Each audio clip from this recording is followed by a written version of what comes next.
Hello everyone, welcome to study with Salil. यदि आप UP police की तैयारी कर रहे हैं तो विवेक सर ने जो एग्ज़ाम में जो 10 प्रैक्टिस सेट लॉन्च किए हैं, तो उनमें जो मैथ के क्वेश्चन हैं उनका आज हम सॉल्यूशन करने वाले हैं। तो मैथ के क्वेश्चन 131 क्वेश्चन से हमारे स्टार्ट हैं, तो हम उनका सॉल्यूशन करेंगे। फर्स्ट क्वेश्चन है, कुछ क्वेश्चन मैंने लिख रखे हैं और जो बड़े क्वेश्चन हैं उनको मैं पेपर से ही दिखा दूंगा, तो पढ़ के दिखा देंगे। आपके पास जो पेपर होगा उससे आप मैच कर लेना। तो पहला क्वेश्चन है हमारा ये 100, यहाँ पे नंबरिंग हमारी 131 दी है, मैंने यहाँ पे 1 से स्टार्ट किया है। तो फर्स्ट क्वेश्चन है, एक 5 अंकों की संख्या 2 4 7 x 8 44 से विभाजित है, कौन सा अंक x का मान होगा। तो इस क्वेश्चन को कैसे सॉल्व करेंगे, आइए देखते हैं। 5 अंकों की संख्या मुझे कौन सी दी गई, ये 2 4 7 और x और ये 8 यहाँ पे 44 से विभाजित करने के लिए बोल रहा है। तो हमें क्या करना है, 44 का डिविजिबिलिटी रूल क्या होता है, कोई भी संख्या 11 और 4 से डिविजिबल होगी। तो सबसे पहले हम 4 का डिविजिबिलिटी रूल चेक करेंगे यहाँ पे। तो 4 का डिविजिबिलिटी रूल क्या होता है, जो लास्ट के 2 अंक होते हैं वो 4 से डिविजिबल होने चाहिए। तो यहाँ पे x का आप क्या करना, इस क्वेश्चन को एक और तरीका है टैकल करने का कि यहाँ पे जो ऑप्शन दिए गए हैं, option number A B C यहाँ पे रख के देख लो। अगर जो भी ऑप्शन 4 की डिविजिबिलिटी यहाँ पे, जैसे x का मान मैंने 1 ले लिया, तो यहाँ पे अगर 4 की डिविजिबिलिटी सेटिस्फाइड हो जाती है तो वही हमारा आंसर हो गया। लेकिन हम पूरा सॉल्व करके दिखाएंगे। यहाँ पे 11 और 4 की डिविजिबिलिटी रूल, 4 का डिविजिबिलिटी रूल पहले चेक करेंगे। तो x का मान 1 लेंगे तो लास्ट का अंक क्या बनेगा, 18, जो 4 से डिविजिबल नहीं होगा। यहाँ पे अगर x का मान 2 ले रहे हैं तो यहाँ 28 बन जाएगा, तो ये 4 से डिविजिबल हो जाएगा। तो हम x का 2 जब हमने मान रख दिया तो 4 से ये डिविजिबल हो गया। अब हम 11 की डिविजिबिलिटी रूल चेक करेंगे। तो 11 का क्या होता है, इनके अल्टरनेट जो नंबर होते हैं उनका सम करेंगे। तो 8 और 7 15, यानी कि ये इवन पे और ऑड पोजीशन पे और इवन पोजीशन पे जो भी नंबर होते हैं उनको हम ऐड करके उनका डिफरेंस लेते हैं। अगर वो 11 से डिविजिबल हो रहा है या 11 का कोई मल्टीपल है या 0 है तो वो संख्या 11 से डिविजिबल होगी। तो यहाँ पे 8 7 15 ये हो जाएगा 17, और यहाँ पे 4 और 2 कितना हो गया, 6। इसको माइनस करेंगे तो ये 11 आ गया, यानी कि ये हमारी संख्या 11 से डिविजिबल है। तो यहाँ पे 2 उत्तर सेटिस्फाइड हो गया। तो x का मान कितना हो जाएगा, 2, यही हमारा आंसर हो गया। ऐसी क्वेश्चन नंबर 2 दिया गया है। क्वेश्चन नंबर 2 है, 8A 3C और 24B और 12D ये 19। इस क्वेश्चन में दिया गया है कि अगर a की जगह हम गुणा रखेंगे, b की जगह भाग करेंगे और c की जगह योग करेंगे और b की जगह घटाव करेंगे तो इसका मान क्या होगा। तो a b c की जगह हम मान रखेंगे तो ये हो जाएगा 8, a की जगह हमें दिया गया है गुणा, तो ये हो जाएगा गुणा 3, और c की जगह मुझे 24 दिया गया है प्लस, c की जगह 24 प्लस, और b की जगह मुझे दिया गया है भाग 12, और ये d की जगह माइनस के 19। तो इसको कैसे सॉल्व करेंगे, ये हो जाएगा बोर्ड मास के अनुसार BODMAS। इस क्रम में हम इनको सॉल्व करते हैं। तो ये सबसे पहले क्या है, ब्रैकेट तो है नहीं, ऑफ भी नहीं है, तो हम सबसे पहले भाग को सॉल्व करेंगे। तो ये हो जाएगा 12 दूनी 24, ये हो जाएगा 8 तिया 24 और प्लस का 2 और माइनस का 19। तो इसको सॉल्व करेंगे, 26 में से 19 जाएगा तो आंसर हमारा 7 हो जाएगा, यही करेक्ट आंसर हो गया। ऐसी क्वेश्चन नंबर तीसरा है, इसको कैसे सॉल्व करेंगे, ये भी सिंप्लीफिकेशन का क्वेश्चन है। तो सबसे पहले हम छोटे ब्रैकेट को सॉल्व करेंगे। तो ये हो जाएगा -2 का वर्ग कितना होता है, 2 हो जाएगा। तो ये हो जाएगा 2 दूनी 4, 2 का वर्ग कितना हो जाएगा, 2 दूनी 2, 2 का वर्ग हो गया 4। फिर हम इसको ऐड करेंगे तो ये हो जाएगा 11, 11 दूनी 22 हो गया, ये 11 दूनी 22, और फिर इसको हम 3 ऐड कर लेंगे तो ये कितना हो गया, 25 हो गया। और फिर हम ये लास्ट में जो 5 है, ये देखो, ये इतना ब्रैकेट सॉल्व हो गया। अब बचा कितना, 5, तो हम 5 का गुणा कर देंगे तो ये कितना हो जाएगा, 125, और ये लास्ट में 1 है तो -1 घटा देंगे तो ये हो जाएगा 124। अब पूरे का स्क्वायर है तो 124 का स्क्वायर हो जाएगा। अब 124 का स्क्वायर निकालेंगे तो कैसे, हमने ट्रिक समझा रखी है चैनल पे, तो इसका स्क्वायर निकालेंगे तो कैसे हो जाएगा, ये 15। देखो 124 का जब हम स्क्वायर निकालेंगे तो ये 100 से कितना आ देगा, 24, तो ये हो जाएगा, एक इधर दिखा रहे हैं तो ये हो जाएगा 124 का जब हम स्क्वायर निकालेंगे तो ये हो जाएगा 124 और प्लस का 24, इतना हो गया। अब हम क्या करेंगे, 24 का स्क्वायर, ये 100 से कितना 24 अधिक है तो 24 का स्क्वायर कितना होता है, 576 होता है, 576 होगा। तो ये वाला जब हम इसको ऐड करेंगे तो ये हो जाएगा 148, तो ये 5 इस साइड ऐड हो जाएगा तो 76 हो जाएगा ये, और ये हो जाएगा 1, 5 और 3, यही हमारा आंसर हो गया। ऐसी क्वेश्चन नंबर 3 है, इसको कैसे सॉल्व करेंगे, और इसमें आपको क्वेश्चन नंबर 3 किस पोजीशन पे मिलेगा, 134, ये 134 पे मिलेगा। मैंने क्या नंबरिंग अलग से दे रखी है, यदि दो संख्याओं का गुणनफल 884 है और उनका HCF 12 है तो LCM ज्ञात कीजिए। सबसे पहले हम क्या करते हैं, दो संख्याओं का गुणनफल इक्वल टू फॉर्मूला होता है लासा LCM गुणा HCF। तो हमें जो भी नंबर पता करना हो तो गुणनफल कितना दिया गया, 864, और LCM कितना, HCF कितना दिया गया, 12। तो हमें LCM पता करना है, तो 12 से भाग कर दो, ये हो जाएगा 12 सत्ते 84 हो जाएगा, और ये 12 दूनी 24, 72 आंसर हो गया। अब हम देखते हैं नेक्स्ट 5 क्वेश्चन नंबर, यहाँ पे 34 तक हो गया। अब क्वेश्चन नंबर आता है 135। 4:5 के अनुपात में A और B के बीच 39 कैंडियाँ वितरित की जाती हैं। B को A से कितनी कैंडियाँ अधिक वितरित की गई, तो यहाँ पे क्या करना है, 9 और 4 13 हो गया, तो 13 टोटल मुझे कितनी है, 39 मिली। तो ये 13 तिया 39, 3 गुना है तो A को कितनी मिली, तो 13 में 4 में 3 का गुणा करेंगे तो 4 तिया 12, एक ही आ गई, और B की कितनी हो गई, तो ये रेशियो 9 है तो 3 का गुणा करेंगे तो 9 तिया 27। अब ये कितनी, इन दोनों का डिफरेंस ले लेंगे तो ये हमारा 15 आंसर हो जाएगा। सोहेल ने 2250 में एक कारोबार आरंभ किया, जबकि त्रिशला ने 3 माह के बाद कुछ राशि निवेश की। यदि 12 माह के अंत में सोहेल और त्रिशला ने लाभ का रेशियो दिया गया 25:24 के अनुपात में बांटा जाता है, तो त्रिशला ने कितना निवेश किया, तो ये हो गया त्रिशला का और ये हो गया सोहेल का। अब हम देखते हैं इसको कैसे सॉल्व करेंगे, आइए देखते हैं।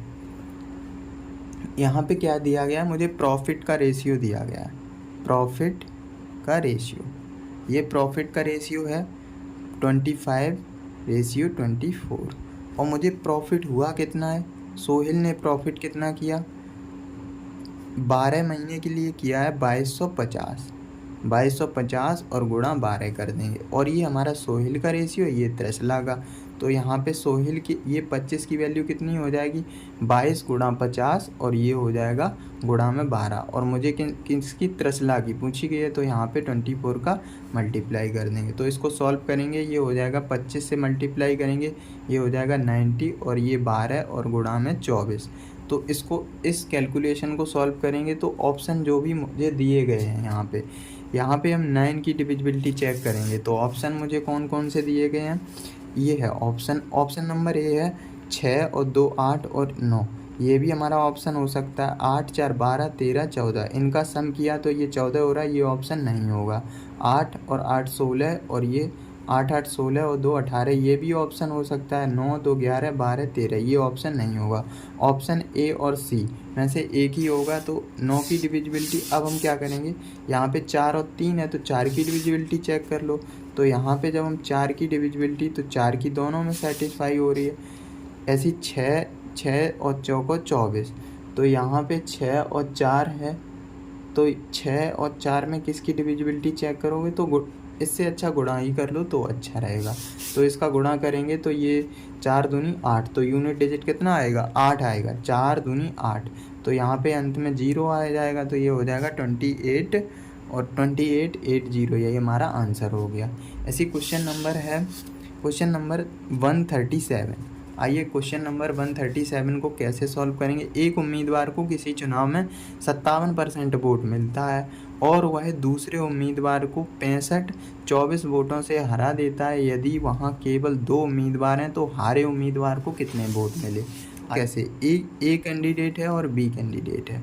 जीतने वाले कैंडिडेट को 57% वोट मिले तो हारने वाले को कितने मिले होंगे, 43% मिले होंगे। तो ये हमसे बोल रहा है कि दूसरे उम्मीदवार को 65-24 वोटों से हरा देता है।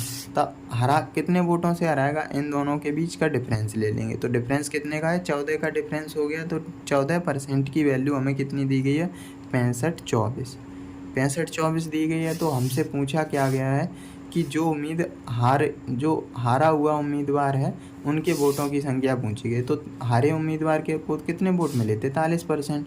तो यहाँ पे 43 की वैल्यू पूछ रहा है। यहाँ पे ये हो जाएगा 65-24 बटे में हम 14 कर देंगे और गुणा 43 की वैल्यू निकाल लेंगे। तो यहाँ पे ये भाग देंगे तो 14 चौको 56 और ये 6, तो 466 में गुणा करेंगे 13 का, तो ये हो जाएगा 13 छंग 78, यूनिट डिजिट 8 आएगा। तो ये 2038, यही हमारा आंसर हो गया। ऐसी क्वेश्चन नंबर आइए देखते हैं क्वेश्चन नंबर 8 को कैसे। एक खुदरा विक्रेता ने 10 रुपये की दर से 7 वस्तुएं खरीदी और 11 की दर से 9 वस्तुएं, 15 की दर से 14 वस्तुएं खरीदी। तो सबसे पहले हम क्या करेंगे, टोटल सामान कितने का खरीदा गया वो निकालेंगे। तो 7 आई 70, 70 की ये सामान खरीदा गया। 11 फिर 11 में 9 का 11 99, तो ये या इनका गुणा करेंगे। तो ये हमें टोटल सामान पता करना है कितने का आया। तो यहाँ पे हम क्या करेंगे, ये हो जाएगा सामान कितने का खरीदा गया, सामान कितने का है, 7 का गुणा करेंगे तो ये 70 हो जाएगा, प्लस 11 99 और 14 15 का मल्टीप्लाई करेंगे तो ये हो जाएगा 210। तो यहाँ पे टोटल सामान कितने का, 379 का खरीदा गया है। 379 पर टोटल सामान खरीदा गया है। तो ये टोटल खर्च हुआ ना। तो हमें क्या पूछा गया है कि प्रति वस्तु पर मूल्य ज्ञात करें यदि माना जाता है कि औसत लागत मूल्य पर 20% का लाभ होना चाहिए। तो यहाँ पे 120% लाभ मैंने दिखा दिया, 120 और बटे में 100, और टोटल वस्तुएं कितनी हैं, हमें क्या पूछा गया, औसत लाभ पूछा गया है। औसत लाभ तो वस्तुएं कितनी हो गई, 10 की 10, ये हो गई 7 वस्तुएं, 7 के बाद ये 7 और 9 और ये 14, तो टोटल ऐड करेंगे तो ये कितना हो जाएगा, 30। हमें औसत पूछा गया है तो हम जब वस्तुओं से भाग देंगे तभी तो हमारा एवरेज आता है। तो 120% पूछ रही हो जाएगा, 30 चौका 12, ये पूरा कट हो गया। इसका गुणा कर लो, ये हो जाएगा 15 और 16, दो जीरो हैं तो 2 अंक बाद दशमलव। तो ये पर वस्तु का मूल्य कितना आ गया, 15.16, यही हमारा आंसर हो गया। इसमें ऑप्शन नंबर आपको मिल जाएगा, ऑप्शन नंबर ए इसका करेक्ट हो जाएगा। ऐसी क्वेश्चन नंबर 9 है, इसको कैसे सॉल्व करेंगे आइए देखते हैं। क्वेश्चन नंबर 9 दिया गया, उस समयावधि को ज्ञात करें जिसमें 1000 के मूलधन पर वार्षिक 10% की ब्याज की दर से 1331 का चक्रवृद्धि प्राप्त हुआ।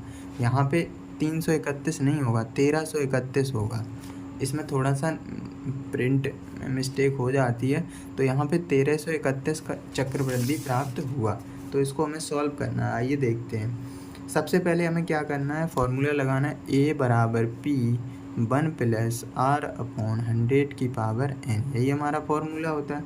तो हमें समय पूछा गया है n का मान, तो A का मान मुझे 1331 दिया गया है, बराबर P का मान कितना है, 1000 है, और ये हो जाएगा 1 + 10/100 की पावर n हो जाएगा। ये 10 से 10 हो जाएगा कैंसिल, इसका इधर भाग देंगे तो ये हो जाएगा 1331 और बटे में 1000, और ये हो जाएगा 10 और 1 11, 11 बटे में 10 की पावर n।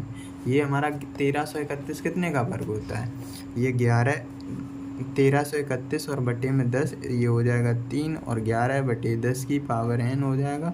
तो यहाँ से कंपेयर करेंगे तो n की वैल्यू कितनी हो जाएगी, 3। तो n 3 साल के लिए हमारा बिल्कुल सही है। आइए देखते हैं क्वेश्चन नंबर 140।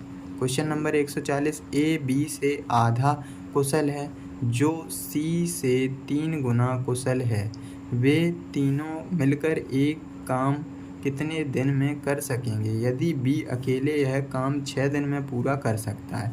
क्वेश्चन समझ में नहीं आता है तो क्वेश्चन को बार बार पढ़ने की आदत डालें, तो इससे क्या होता है, एक क्वेश्चन को पढ़ने की समझ डेवलप होती है। A B और C, A B से कितना है, आधा है। तो मैंने क्या किया, जैसे मैंने एक इसको मान लिया तो इसको 1/2 मानेंगे, लेकिन हम क्या करेंगे, इसमें ये भी बोला गया C से 3 गुना कुशल है, C से कितना है, 3 गुना कुशल है। तो C को मान लिया 2 अपनी साइड से मान लिया, तो यहाँ पे बी कितना 3 गुना कुशल है, तो ये हो जाएगा 6। और ए जो है वो कितना है, आधा है, तो हम बी को अगर आधो कर दिए तो ये हो जाएगा 3। तो यहाँ पे 3 हमारा क्या हो गया, ए का रेशियो। ये हमारा एफिशिएंसी का रेशियो आ गया, एफिशिएंसी का रेशियो। एक बार फिर से मैच कर लेते हैं कहीं रेशियो गलत तो नहीं है। तो यहाँ पे ए बी से आधा कुशल है जो सी से 3 गुना है। देखो ए बी से आधो है वो, और ये इसका 3 गुना हो गया। अब हम क्या आगे पढ़ते हैं, वे तीनों मिलकर एक काम कितने दिन में कर सकेंगे यदि बी अकेले यह काम 6 दिन में करता है। तो हम सबसे पहले निकालें टोटल वर्क। तो टोटल वर्क कितना हो जाएगा, एफिशिएंसी और मल्टीप्लाई अगर टाइम का गुणा करेंगे तो हमारा टोटल वर्क आता है। तो यहाँ पे ये हो जाएगा, बी का पूछ रहा है तो बी का गुण 6 एफिशिएंसी के साथ 6 ही होगा काम, तो ये हो जाएगा 6 और 6 छक्का 36। तो तीनों मिलकर कितने दिन में, 6 3 9 और 10 11 से भाग कर देंगे तो ये हमारा आंसर हो गया 3.27 दिन में। तो हमारा यही आंसर हो गया। इसमें ऑप्शन नंबर आपको बी मिल जाएगा, ऑप्शन नंबर बी हमारा बिल्कुल सही है। अब नेक्स्ट वीडियो में 141 से लेकर 150 क्वेश्चन तक करेंगे। आज के लिए इतना ही रखते हैं। यदि आपको वीडियो पसंद आती है तो चैनल को सब्सक्राइब ज़रूर कर लें।